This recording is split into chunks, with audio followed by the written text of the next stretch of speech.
단백질 섭취 과다에 대한 문제 제기 파트입니다. 명품 캥거루님, 보시기에 카니부어는 단백질을 과도하게 섭취하는 식단으로 보이십니까? 하루에 최소 권장량이 고기 1.2kg이니까 당연히 단백질 과다 아닐까요? 이게 고기가 사실은 그 치아가 안 좋거나 씹는 습관이 제대로 안 들어 있는 분들이 계시면 소화에 굉장히 무리가 가잖아요. 고단백으로 먹으면 신장에 무리가 갈 수도 있기 때문에 이 젊은 사람, 저 같은 사람은 괜찮을 수 있어도 좀 연세가 있으신 분들은 무리가 있지 않을까 이런 생각이 듭니다. 이 양쪽 진영에서는 이 너무 고단백의 기준을 어디에 두고 계신지 좀 궁금해지는데요. 김혜영 선생님 어떻게 생각하시는지요? 제가 저희 측에 불리한 자료를 찾았는데 여기 보시면 그 어른 체중당 4.5g까지는 롱텀하게 크게 문제가 없었다라는 논문이 있더라고요. 좀 놀랐거든요. 저 정도면 제가 만약 60kg라고 가정하면 하루에 1.2kg에서 1.5kg까지는 롱텀하게 먹어도 문제가 없다는 자료였는데, 그렇지만 롱텀하게 봤다는 것도 기본적인 많은 논문들은 보면 2g 체중당 2g 정도로 먹으면 그건 아무 문제가 없고 모두 건강한 사람 기준이기 때문에 사실 내가 콩팥에 조금 문제가 있을 수도 있잖아요. 그러니까 조금 저는 너무 단백질만 먹는 것도 문제가 되고, 우리가 고기를 조리하다 보면 막 타잖아요. 그럼 벤조피렌이나 헤테로사이클릭 아민류 같은 발암물질이 나오는데, 그런 발암물질 같은 경우는 우리가 저온에서 조리하고 뭐 수비드를 하고 뭐 수육을 하고 이렇게 하면 좋다고 하지만 하루 종일 고기만 먹는데 다 그렇게 타지 않고 그렇게 잘 조리할 수 있을까? 그리고 좀 탄 게 또 맛있기도 하기 때문에 지겹다 보면 좀 태울 수도 있잖아요. 그래서 그런 부분들에 대해서 아무래도 좀 암 쪽으로도 리스크가 있지 않나. 네. 네, 쇼미더머니인 줄 알았습니다. 네, 이번에는 카니부어 진영 환미진 선생님께 이 너무 고단백의 기준 어떻게 생각하시는지 여쭙겠습니다. 우리가 그 클래식 키토를 할 때보다 단백질을 많이 먹는 것은 분명히 사실인데요. 네, 클래식 키토를 할 때보다 분명히 당 신생이 많이 일어나는 것도 사실이에요. 그러니까 당 신생을 위해서 우리가 소모되는 단백질 양도 상당히 많을 거라는 거죠. 그래서 우리 몸에 필요로 하는 단백질의 양이, 허용량이 더 늘어날 수도 있다고 봅니다. 그리고 인슐린 자극 문제를 빼놓을 수가 없을 것 같은데, 그렇게 되면 약간 키토시스 진입도 좀 어려워지는 거 아닌가 하는 의문이 들거든요. 근데 실제로 저희가 또 등심 1kg 기준으로 먹었을 때 실제 칼로리를 봤을 때 뭐 탄수화물 거의 없는 셈으로 치고, 단백질 같은 경우는 30% 언저리, 그다음에 지방 같은 경우는 70% 가까이 되고 있거든요.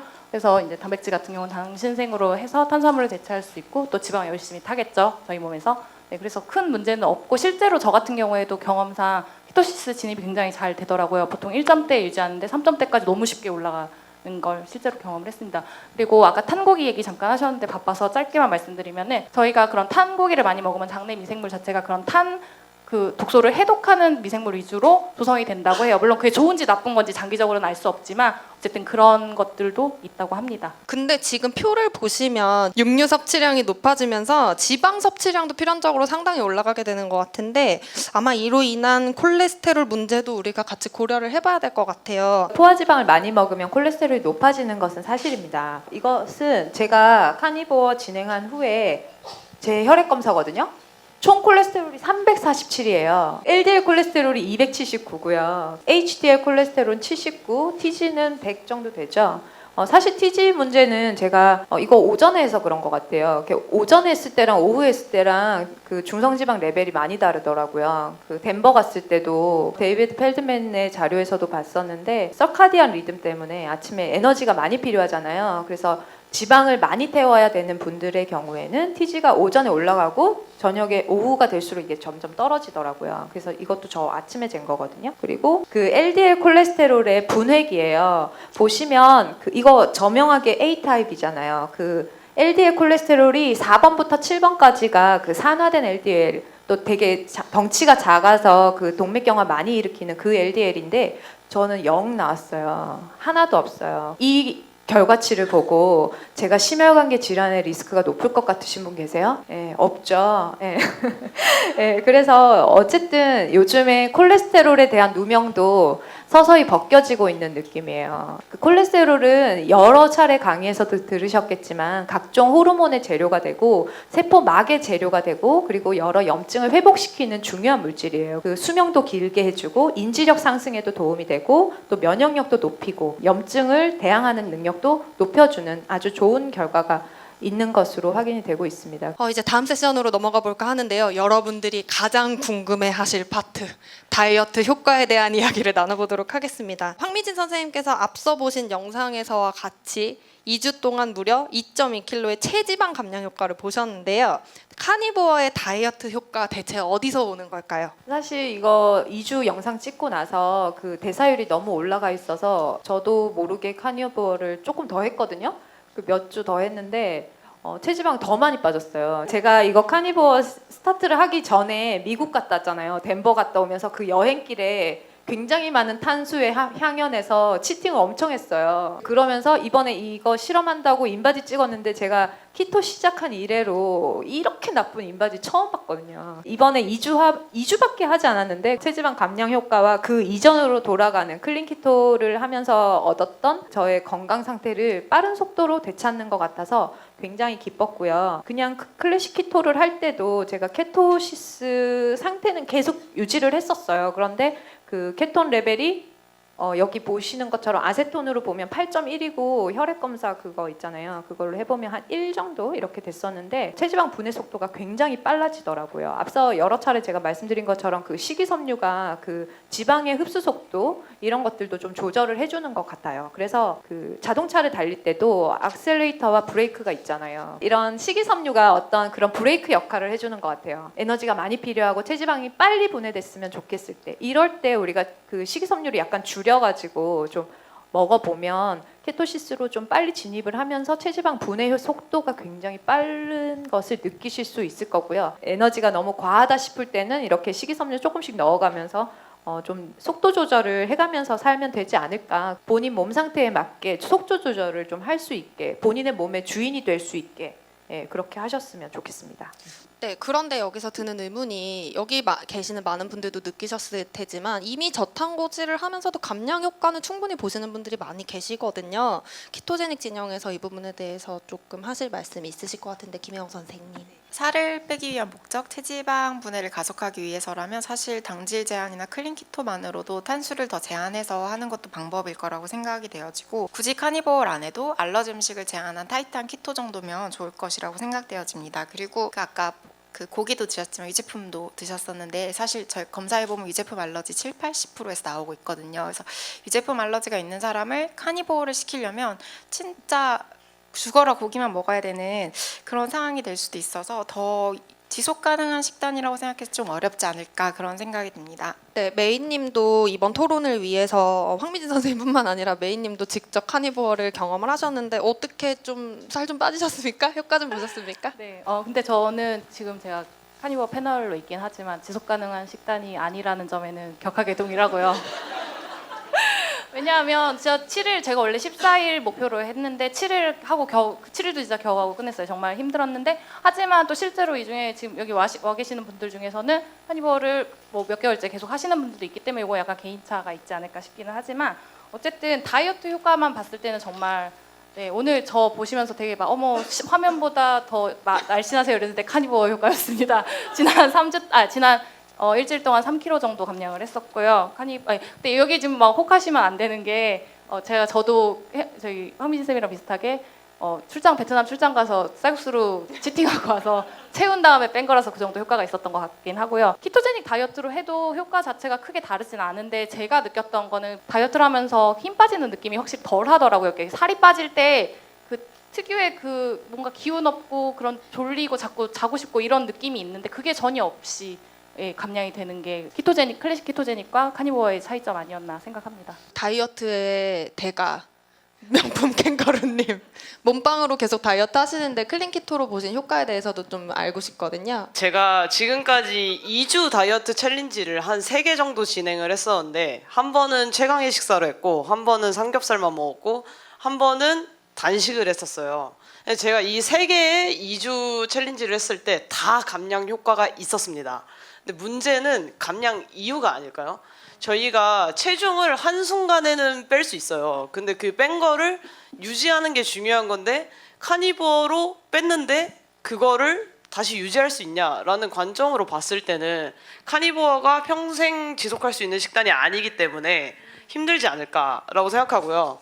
여기 보시면 제 체중 그래프인데 제일 왼쪽이 제가 원래 유지하던 체중이었고요. 저 올랐을 때 저도 치팅 해가지고 네 글리코겐이 차서 올라서 71.3kg까지 쪘어요. 그러다가 일주일 뒤에 제가 64.7kg가 됐거든요. 그러면은 저는 일주일 만에 뭐 5.6kg 뺀 거잖아요. 이렇게 단기간 챌린지를 일주일 만에 내가 5.6kg 빼고 유지를 할 수 있냐, 이게 사실은 제일 중요한 문제라서 저는 카니보어로 단기간에 감량을 한 거는 유지할 수 없기 때문에 카니보어가 과연 실효성이 있을까, 이런 의문이 있습니다. 두 식단 모두 감량에 효과가 있다는 건 부정할 수 없는 사실인 것 같은데, 마지막 명객님 발언이 이제 가장 중요한 발언이 될 것 같아요. 이게 과연 지속이 가능하냐. 그래서 바로 다음 쟁점으로 넘어가 보도록 하겠습니다. 예, 지속 가능성에 대한 이야기인데요. 아무래도 카니보어가 라이프 스타일로 지속되기는 어렵다고 보시는 거죠, 김혜영 선생님? 저도 이것 때문에 카니보어를 일주일 정도 해야지라고 시작을 했어요. 그래서 첫날 고기 열심히 먹고 둘째 날 이제 고기 먹어야 되니까 도시락 싸가고 아침부터 일어나서 고기 굽고 막 그랬는데 하루 종일 너무 우울한 거예요. 점심 때 도시락을 열어도 고기밖에 없다는 생각을 하니까 막 도시락 먹기가 싫고 기쁘지가 않은 거예요. 그냥 일반 다이어트보다 더 힘들다. 저한테는 그랬고 소화도 너무 안 되고 그러면 해산물 먹으면 되지 이렇게 얘기하지만 저는 이렇게 구워주는 사람도 없고 이렇게 눈이 있는 걸 조리를 못 하는데 게나 생선 이런 거 조리하기도 너무 힘들고 근데 대부분의 사람들이 다 바쁘고 혼자 살고 이러니까 해산물을 조리해서 바치는 사람 별로 없잖아요. 그러니까 결국 고기만 먹게 되니까 너무 이게 3일째 되니까 너무 막 힘이 난다고 하셨는데 저는 힘이 너무 안 나는 거예요. 막 김치 먹고 싶고. 그래서 이게 사람마다 다르고 저 같은 경우에는 굉장히 지속하기 어려운 식단이었어요. 근데 너무 케토시스 진입이 안 되고 초기에 내가 막 이것저것 너무 땡겨서 먹고 싶은 사람은 그래 나는 나는 뭐 이렇게 세상과 끊었어 이렇게 해가지고 고기 외에는 아무것도 못 먹어 이렇게 하는 사람은 좀 먹을 수 있지만 그 외에 다양성을 가지고 하는 것보다 저에게는 훨씬 더 어려운 식단이었습니다. 네, 김혜영 선생님 그 10년 동안의 팔로업 그 부분에 대해서 설명을 좀 해주시죠. 네, 데이터를 찾아보니까 이게 이제 케토로 다이어트한 사람은 아닌데 글루톤 그 문제가 생겼던 환자들 대상으로 10년간 키토식이라는 살 팔로업 해봤을 때 건강상에 아무런 문제가 없었다는 연구 결과예요. 물론 N수가 10명밖에 안 되긴 하지만 10년 팔로업이라는 거에서 의미가 있었을 것 같습니다. 네, 황미진 선생님 그 지속 가능성에 대한 이야기 한번 해주시죠. 제가 처음에 2주 하는 동안에는 마찬가지로 그 고기 도시락을 여는 게 되게 좀 싫었어요. 그래서 식욕이 그냥 훅 떨어지는 거를 좀 느꼈거든요. 그 카니보어 챌린지가 끝난 이후에 저는 매일 전화하면서 나 오늘 고기 먹을 거예요. 나 오늘 고기 먹을 거예요. 매일 이렇게 얘기하고 있거든요. 에너지 수준이 너무 달라서 제가 자꾸 고기를 찾고 있는 것 같아요. 그래서 이게 과연 못할 일인가? 익숙해지는 거에 문제가 아닐까 이런 생각도 좀 들고요.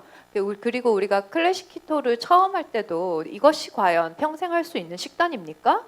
라는 질문 했었잖아요. 그죠? 그런데 지금 어떠세요? 못 하실 것 같으세요? 아니에요. 그죠? 할 수 있어요. 카니보어도 뭐 본인이 적응만 잘하면 할 수 있을 거예요. 그죠? 네, 카니보어 전도사님께 추가 질문하겠습니다. 아까 이영 선생님께서 앞에서 막 이렇게 하셨는데 고비용 문제에 대해서도 한번 좀 설명해 주시죠. 그렇죠. 돈이 많이 들더라고요. 소고기 엄청 많이 먹었거든요. 그것도 수입산 안 먹고 제가 한우로만 계속 먹었어요. 그래서 이래저래 돈 좀 많이 들었는데 또 그런데 여러분 이렇게 아파서 병원에 쓰시는 돈은 어떠세요? 만만치 않으실걸요? 그죠?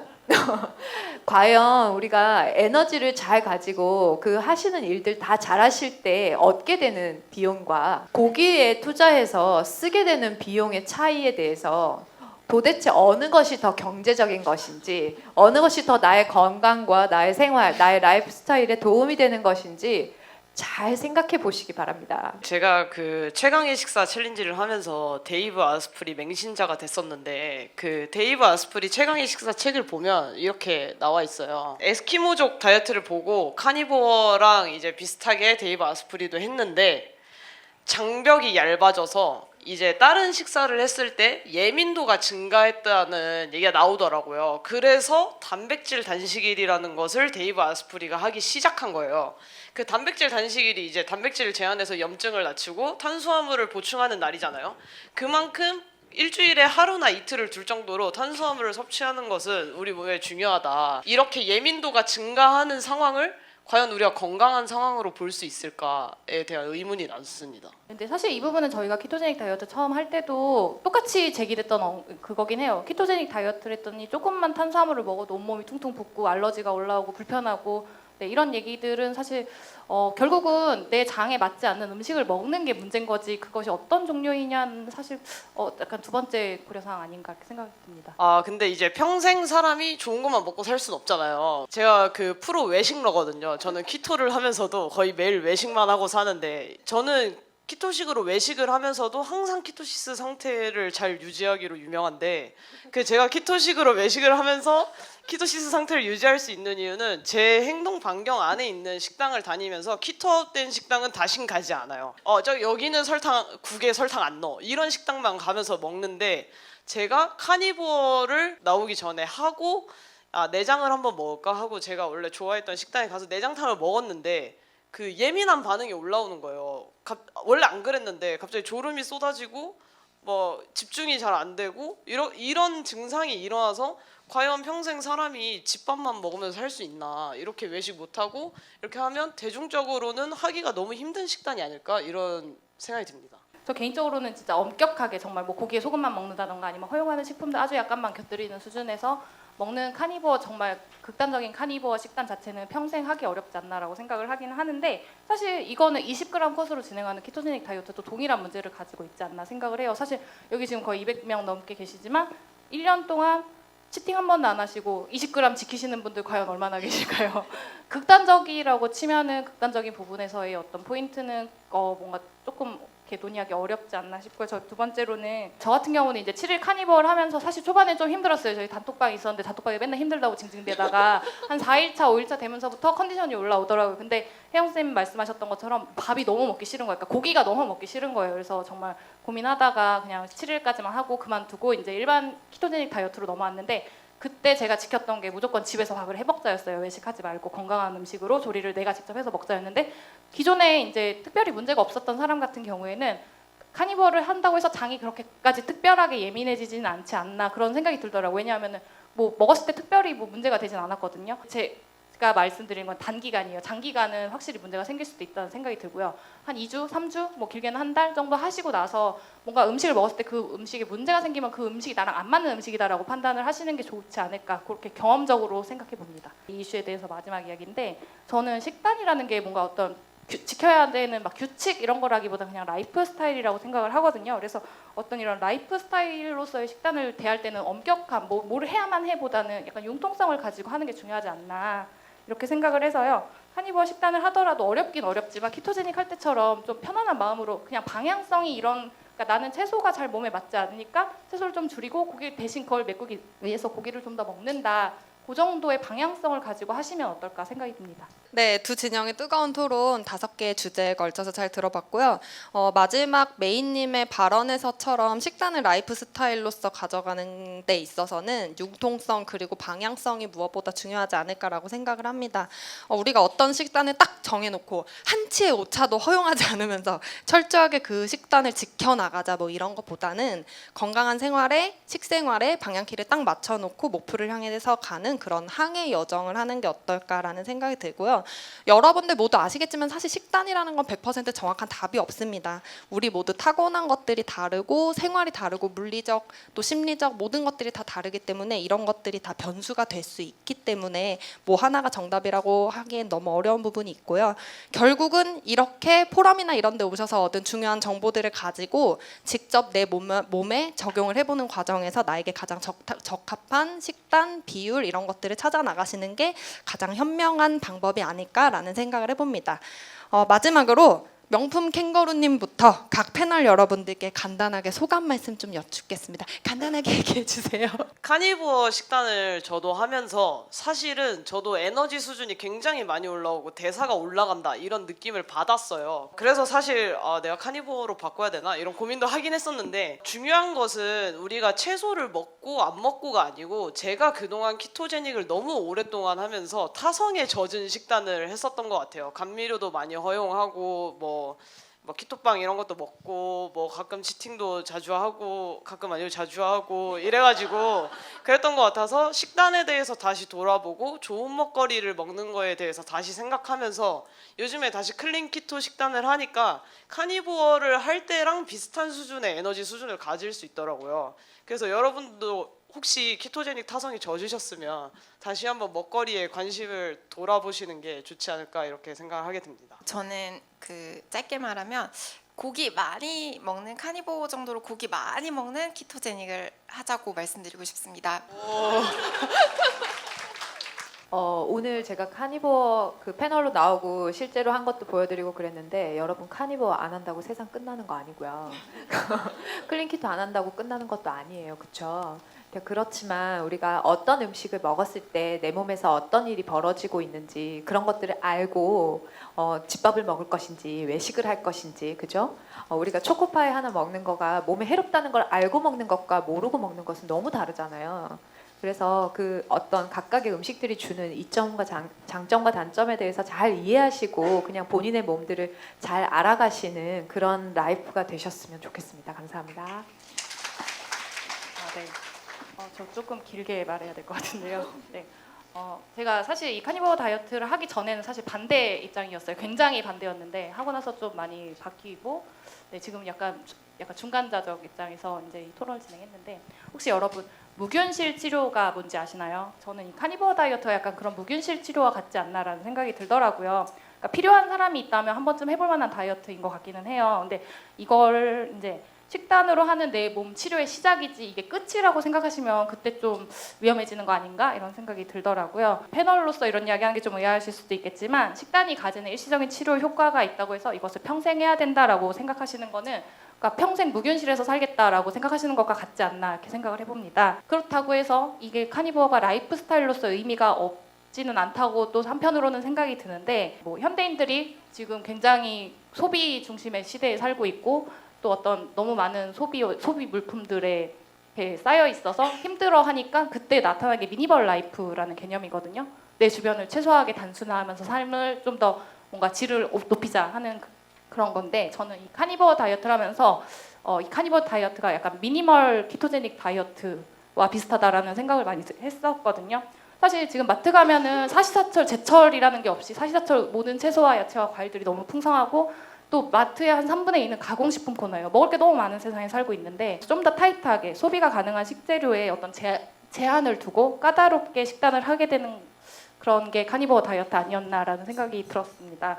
그래서 제철 식재료랑 그다음에 질 좋은 어떤 상품들만 엄선해서 미니멀한 세팅을 하는 식단을 하는 카니보어든 키토제닉이든 그런 방향성을 좀 가져 나가 보시는 게 어떨까 그런 생각이 많이 들더라고요. 다채롭지만 어쨌든 약간 심플하게 식단을 구성하시는 형태로 식단을 하시면은 아마 명쾌님 말씀하셨던 그런 어떤 매너리즘 같은 걸 타파되실 수 있고 좀 더 건강해지실 수 있지 않을까 생각이 듭니다. 네, 이상입니다. 네, 좋은 말씀 잘 들었습니다. 네, 오늘의 끝장 토론을 위해서 자가 생체 실험까지 불사해주신 네 분의 패널 여러분께 큰 박수 부탁드립니다. 네, 이상 제5차 포럼 세션 3 저자세 토크 콘서트를 마칩니다. 늦은 시간까지 함께해 주신 여러분 감사합니다.